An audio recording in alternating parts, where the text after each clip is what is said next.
Assalomu alaykum aziz tinglovchi. Avvalgi qismda Amir Temurning siyosiy kurashlari va Seyiston voqealariga qisqacha to'xtalib o'tgan edik. Bugun esa avval va'da qilganimizdek Amir Temurning hayotidagi eng mashhur ibratli voqea bo'lmish Chumoli voqeasi va Loy jangining tafsilotlariga to'xtalamiz. Amir Temur kitob o'qishdan ko'zi tolgan paytlarida cheksiz samolarga, keng atrofga tikilib xayol surardi. Shunday paytlardan birida ko'zi bir teshikdan chiqib, tepalikka o'rmalayotgan chumolilar karvoniga tushib qoldi. Karvon orasida arang yurib ketayotgan bir cho'loq chumoli uning diqqatini tortdi. Cho'loq chumoli ham boshqa chumolilarga ergashib, toshning ustiga chiqishga urinar, lekin toshning yarmiga yetganida pastga tushib ketar. So'ng yana chiqishga urinar, lekin baribir tushib ketaverardi. Temur ko'zini uzmay chumolining bu g'ayratini kuzata boshladi. Bu holat qayta-qayta takrorlandi. Nihoyat chumoli ming mashaqqat bilan toshning ustiga chiqishga muvaffaq bo'ldi. So'ng boshqa chumolilar qatori non ushog'ini tishlab, ini tomon qaytdi. Bu voqea Temurga juda qattiq ta'sir qildi. U 10 marta yoki undan ham ko'p martalab toshdan yiqilib tushsa ham taslim bo'lmay, maqsadidan qaytmagan. Faqat oldinga intilgan chumolining kurashchanligiga, matonatiga lol qolib o'tirardi. Temur o'ziga o'zi shunday dedi: "Shu ojiz chumolichalik ham emasmisan? U o'z maqsadiga erishish uchun yarador bo'lishiga qaramay, shuncha harakat qildi.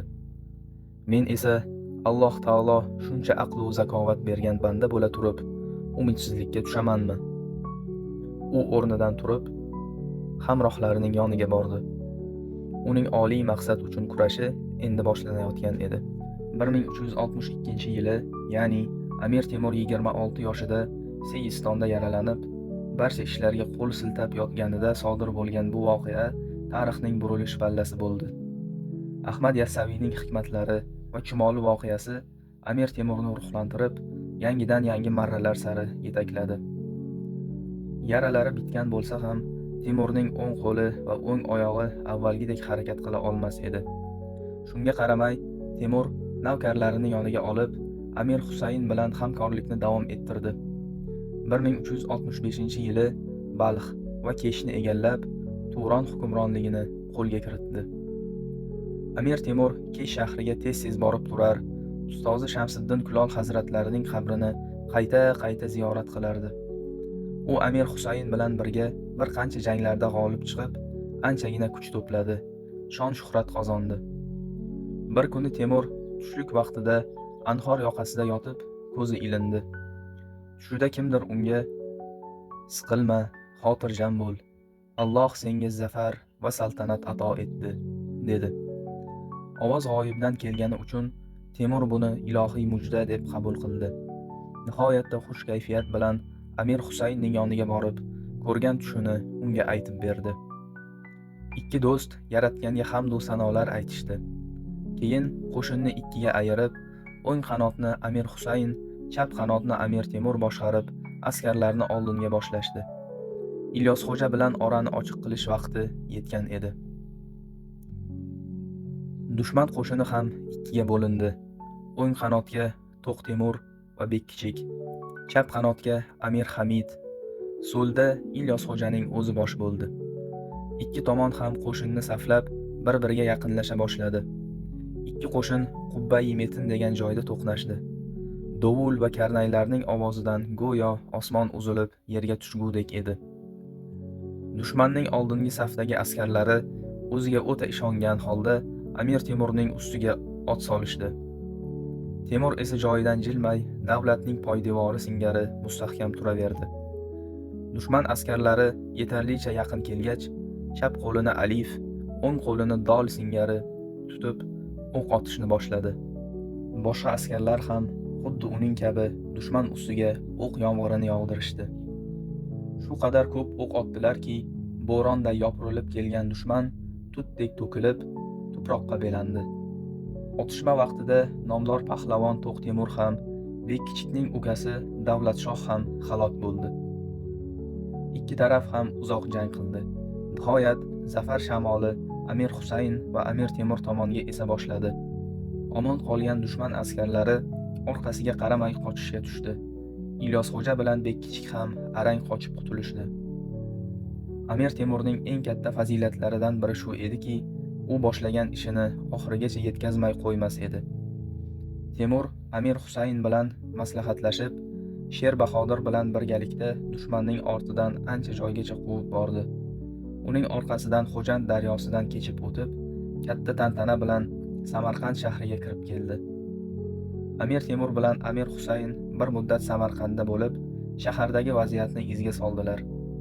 Ularning himmat va g'ayrati tufayli xalq boshiga mo'g'ullar solgan zulm va qora kunlar chekinib, aholining chehrasiga tabassum yugura boshladi.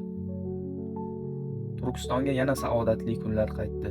Amir Husayn bilan Amir Temur maslahat qilishdi. Xalq subhanahu va taolo bizga g'alaba va fath ato etdi.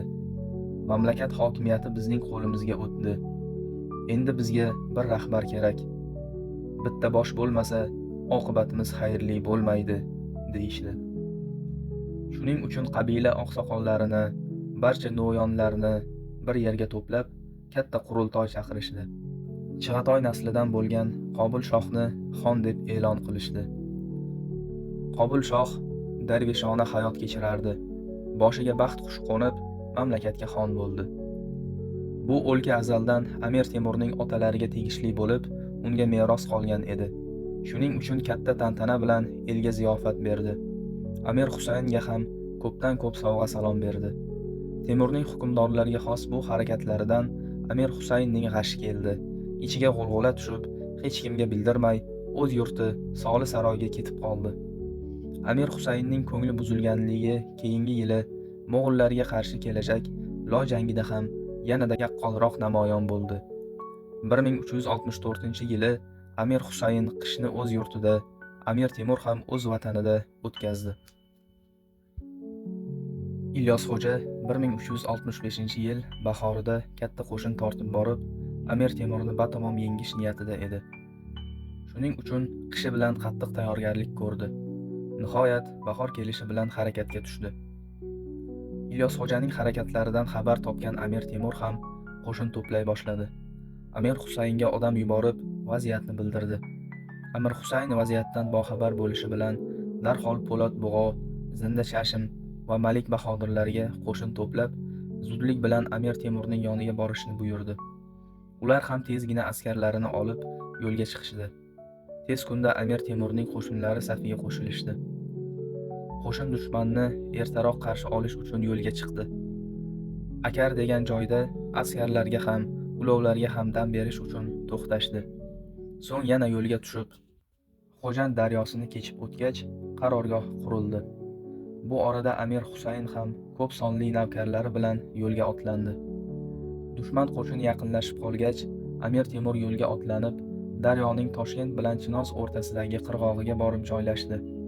Askarlarga, qo'mondonlariga nihoyatda hushyor turishni, har kim o'z vazifasini fidoyilik bilan bajarishi shartligini qattiq tayinladi. Amir Husayn ham daryoni kechib o'tib, qarorgoh qurdi. Nihoyat ikki tomon bir-birini ko'rib, jang uchun saf tortdi. Amir Husayn o'ng qanotdagi qo'shin bo'linmasining boshida edi. O'ljaytu apardi, Sher Bahrom, Po'lat Bug'o, Farhod va Malik Bahodirlar qo'shinning oldingi safidan joy oldilar.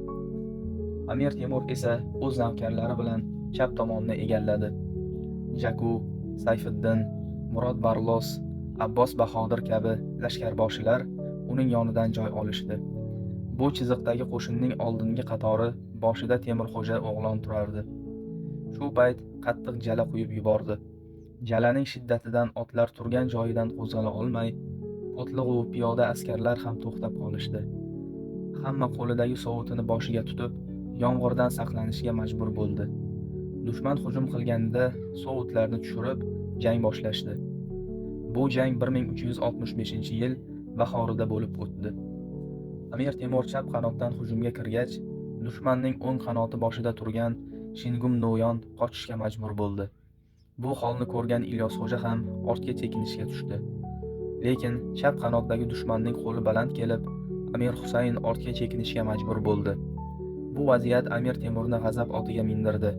U qilich ko'tarib o'sha tomonga ot soldi. Temur 17 qism askar bilan dushman ustiga hamla qildi. Dushman qo'shini bu hamlani ko'rib sarosimaga tushdi va ortiq chiday olmay qochishga tushdi. Amir Temur xos navkarlaridan Tobon Bahodirni Amir Husaynga yuborib, "Darhol bu yoqqa kelsin, dushmanga birgalashib hujum qilamiz", dedi. Amir Husayn bu vaqtda askarlarini qaytadan to'plab olgan bo'lsa-da, yana jangga kirgisi yo'q edi. Tobon Bahodirga og'ir gaplar gapirib, "Nima qilish kerak bo'lsa, o'zlari qilaverishsin", dedi. Amir Temur yana ikki yaqin odami Malik va Hamidbek orqali "Darhol olg'a yursin, fursatni qo'ldan boy bermaslik kerak", degan xabar yubordi. Amir Husayn bu ikkisiga ham odamning dilini og'ritadigan gaplar aytdi.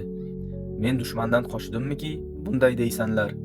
Dushmanni qo'ldan chiqarsangiz yoki o'zingiz qochadigan bo'lsangiz, sizlarni ham o'zim jazolayman", dedi.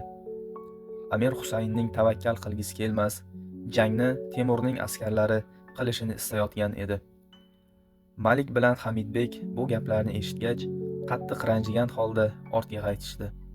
Temurning oldiga kelib, otning yungini tutib, dushmanning ustiga bostirib bormaylik, tinchgina orqaga qayta qolaylik, deb iltimos qilishdi. Temur ularning maslahatiga quloq tutib, mo'g'ullarning ortidan quvmaslikka qaror qildi. Shunday qilib, ikki qo'shin ham o'z qarorgohiga qaytdi. O'sha kecha Amir Husayn Amir Temurni bir necha marta yoniga chaqirdi. Lekin Temur uning gaplaridan qattiq ranjigani uchun bormadi. Zero yog'iyni batamom yengish uchun so'nggi zarba berilmagan, yana o'ziga kelib olish uchun imkon qoldirilgan edi.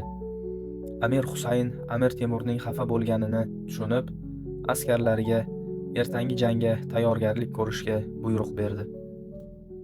Ertasi kuni yana jang boshlandi. Askarlar bir-biriga qilich soldi, kamon otdi. Mo'g'ullar kuchli zarbaga dosh bera olmay chekinishga tushdi. Amir Husayn bilan Amir Temurning navkarlari dushman askarlarining ortidan quvib, ularni o'ldira boshladi. Birgina Ilyos xo'janing taniqli lashkarboshisi Shamsiddinbek bir joyga bayrog'ini tikib, barcha askarlarni o'sha yerga to'plashga muvaffaq bo'ldi. Boshqa askarlarni ham yoniga olgach, mo'g'ullarni quvib yurgan Amir Temur va Amir Husayn qo'shini ustiga hujum boshladi. Dushmanning bunday qarshi hujumi endigina g'alabaga erishdik deb turgan hamkorlarni shoshirib qo'ydi. Himoyada turishga qiynalgan Amir Temur va Amir Husayn askarlari endi ortga chekinishga tushdi. Endi yog'iyning qilichi baland kelayotgan edi. Bu jangda Amir Temur bilan Amir Husaynning 10 mingga yaqin askari halok bo'ldi. Amir Temur bilan Husayn ortga qaytib, Kesh shahriga kelishdi. Shu yerda maslahat qilindi. Amir Husayn Amir Temurga: "Endi dushmanga qarshi turishga kuchimiz qolmadi. Xotinlar va bola chaqani olib, daryodan kechib o'tib, jonimizni qutqaraylik", dedi. Amir Temur shunday javob berdi: "Qadr qimmatsiz hayotning qizig'i yo'q. Pushaymon bo'lgan bilan hech narsa o'zgarib qolmaydi. Siz ketsangiz oq yo'l. Lekin men bu yerda qolib, oxirigacha mo'g'ullar bilan jang qilaman." Bu gaplarni eshitgan Amir Husayn aytganlariga pushaymon bo'ldi. Lekin u baribir Soli saroyga yo'l oldi. U yerga yetib borib, odamlarini, oilasini, mol-mulkini daryoning narigi betiga o'tkazdi. Shabartu degan joyga qarorgoh qurib, mo'g'ul qo'shinlarining harakatidan xabar olish uchun ayg'oqchi yubordi. Agar ular bu yerlarga ham bostirib keladigan bo'lsa, Hindistonga qochishni rejalashtirdi. Amir Husayn ketgach, Amir Temur qo'shinini yana to'pladi. Bu safar lashkarni 15 bo'linmaga bo'ldi. Temurxo'ja o'g'lon, Jovurchi va Abbos Bahodirni 7 bo'linma bilan birga Samarqand tarafga kuzatuvchilar sifatida yuborib, orqasidan o'zi kuzatib kela boshladi. Amir Husayn bilan ajraladigan payt kelgan edi.